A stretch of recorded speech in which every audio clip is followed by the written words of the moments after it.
I'm Lawrence Sullivan, and this is my flash fiction, Mrs. Ezeki. Mrs. Ezeki placed herself on her favourite bench. She stared out, searching the space for an inexhaustible ocean of waves ebbing and flowing throughout the air. Yet in all these years, Mrs. Ezeki had never actually seen a single radio wave. She simply knew that they were there. She felt just the same way about her husband, who the doctor said had departed this world 3 years ago. Well, Mrs. Ezeki knew better. Her beloved had never left the earth. He had become like those waves, invisible, but forever present. Why else would it be that whenever she came to this shrine, she could feel her husband all around her, enveloping her in a sweet blanket of warmth? Wish fulfillment, her friends said, but she always shook her head and patted their hands, pitying their inability to sense their loved ones all around them. At least Mrs. Ezeki's cat, Tamil, seemed to know the truth too.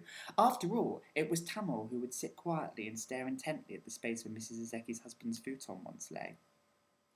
"You can hear things we can't," Mrs. Ezeki would mumble into Tamil's ear, while stroking his head methodically.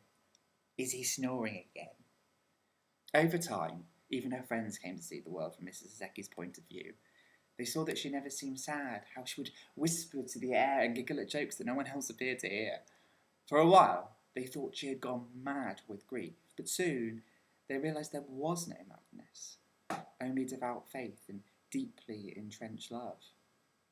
"It's just as with any radio," Mrs. Ezeki would tell her neighbours, smiling to herself.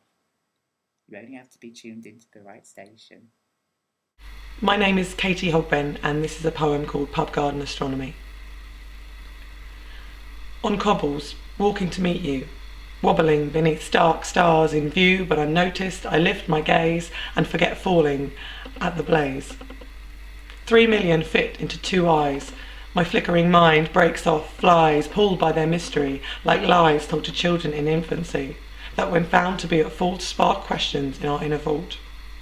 I jolt out of the halt. I'm late, and I meet you at the pub gate. 2 Texan tourists discuss visits to breweries with us.